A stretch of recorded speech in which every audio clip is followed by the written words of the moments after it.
اب میرے بھائیوں، اگلی صورت جو ہے وہ میری فیوریٹ ترین صورتوں میں سے ہے قرآن حکیم میں. قیامت مضمر ہے جی صورت کے اندر. اس وقت امت کا سب سے بڑا مسئلہ یہی ہے. جو جامعہ ترمذی میں حدیث ہے کہ ہر امت کا کوئی نہ کوئی فتنہ ہے، اور میری امت کا فتنہ مال ہے. اور بخاری اور مسلم دونوں میں حدیث ہے، نبی علیہ السلام نے اپنی وفات سے 1 مہینہ پہلے شہدائے احد کے قبرستان میں جا کے ان کی قبروں کے اوپر جنازہ دوبارہ پڑھا. 8 سال کے بعد 3 ہجری میں غزوہ احد ہوا اور 11 ہجری میں نبی علیہ السلام کی وفات ہوئی. تو آپ نے اپنی وفات سے 1 مہینہ پہلے وہاں پہ خطبہ دیا. میں نے کربلا والے ریسرچ پیپر میں خطبہ ڈالا بھی ہوا ہے. آپ علیہ السلام نے قبرستان میں خطبہ دیا عبرت کے لیے کہ مرنے کے بعد سب نے ادھر ہی آنا ہے. چونکہ آپ بھی دنیا سے جا رہے تھے، آپ کو اللہ نے بتا دیا.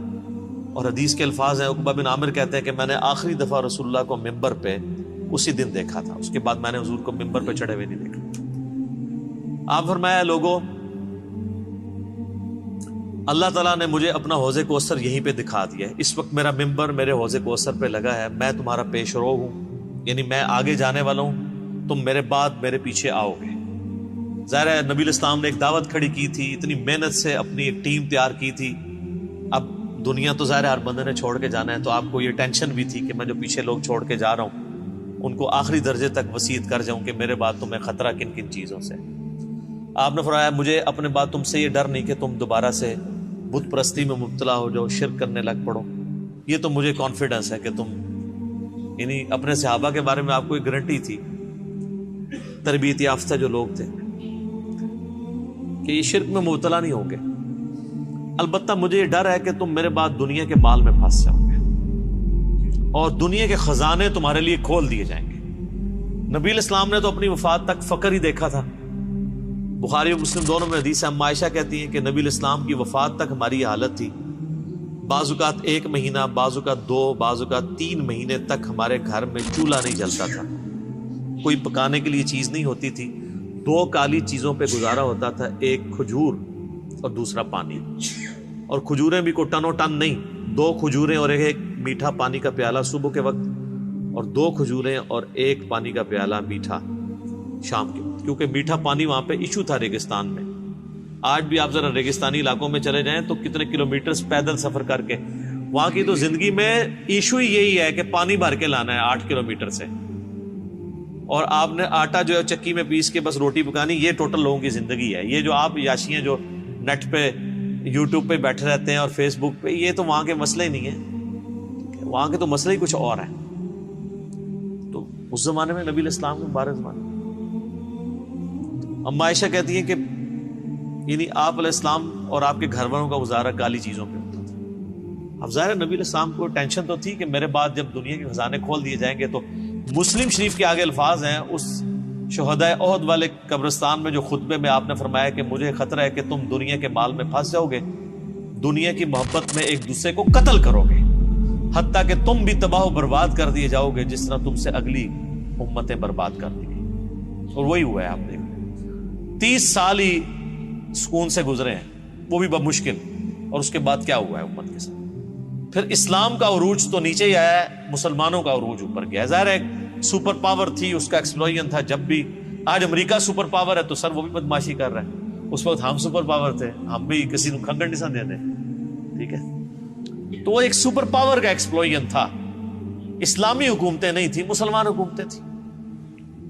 کس کی جرت ہے کہ وہ کہہ دے گے جو سلطنت مغلیہ کی حکومت اسلامی حکومت تھی؟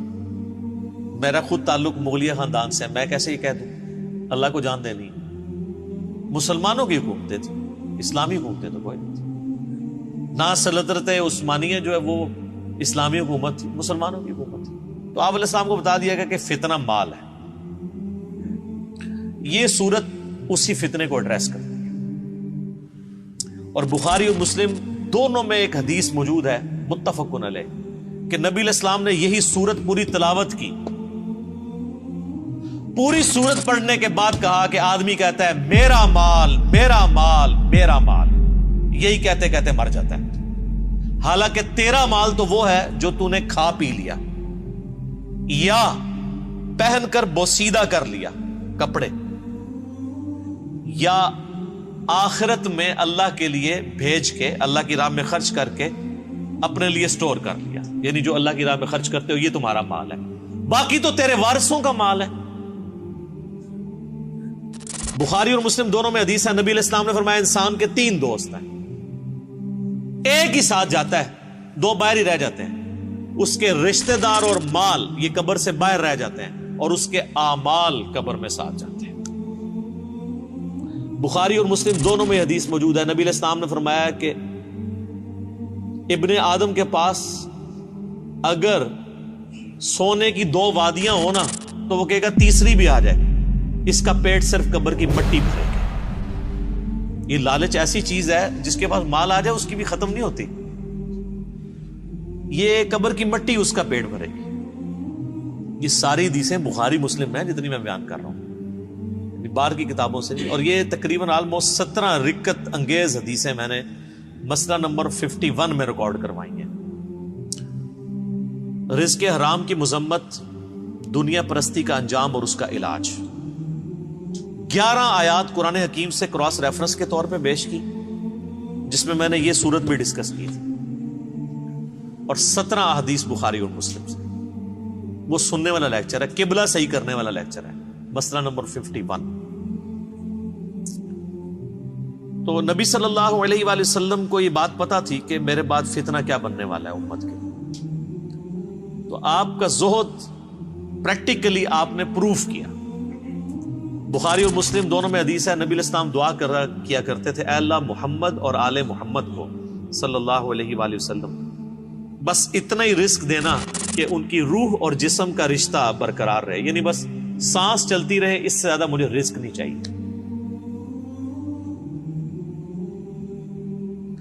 سر جن لوگوں نے یہ حدیثیں نبی علیہ السلام سے سنی ہوئی تھی انہوں نے دنیا کو 3 طلاقیں دینی تھی نا،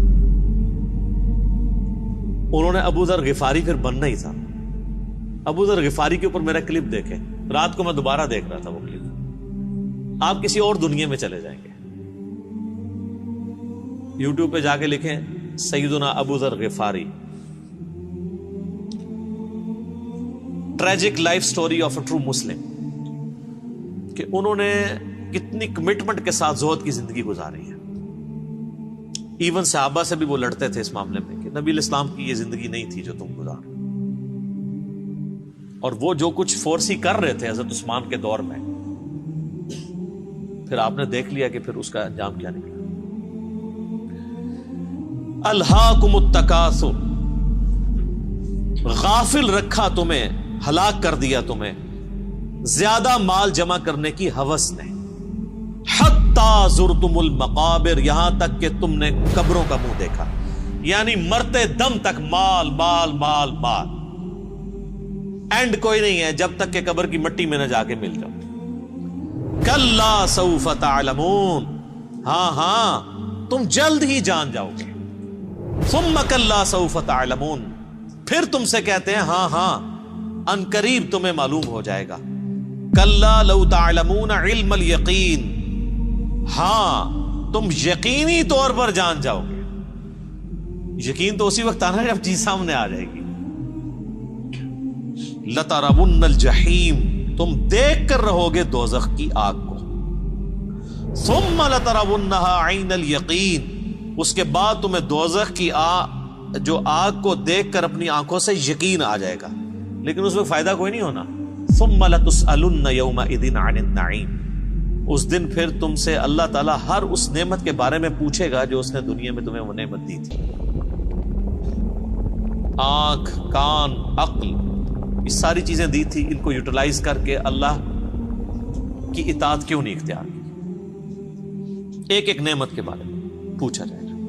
یہ ٹرمنالوجیز بھی تصوف کے ہاں تو بہت یوز ہوتی ہیں، علم الیقین، عین الیقین اور حق الیقین۔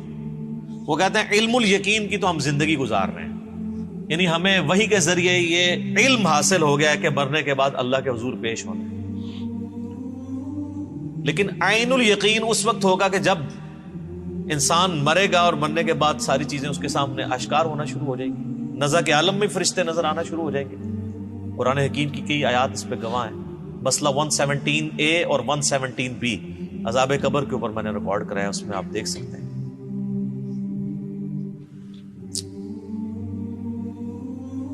اور سورۃ الحجر کے اینڈ میں بھی آیا نا، فَاعْبُدْ رَبَّكَ حَتَّى يَأْتِيَكَ الْيَقِينُ، اپنے رب کی عبادت میں لگے رہو یہاں تک کہ تم یقین تک پہنچو. یقین کیا؟ موت.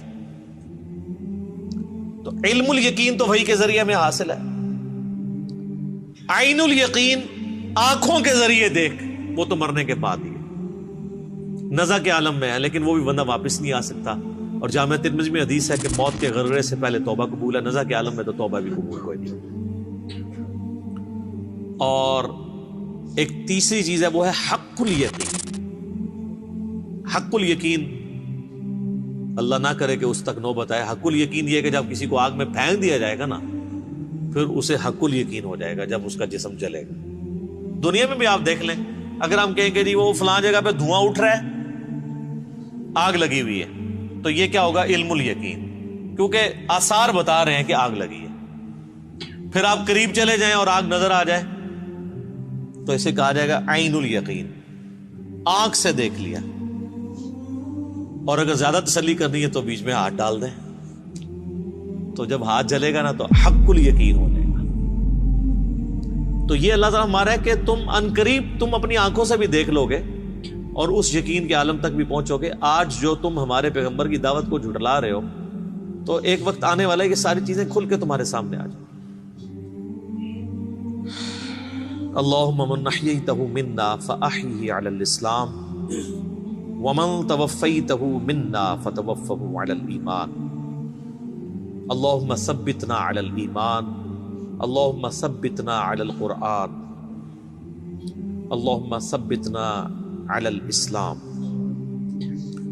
اللہم اجرنا من النار، اللہم اجرنا من النار، اللہم اجرنا من النار. آمین.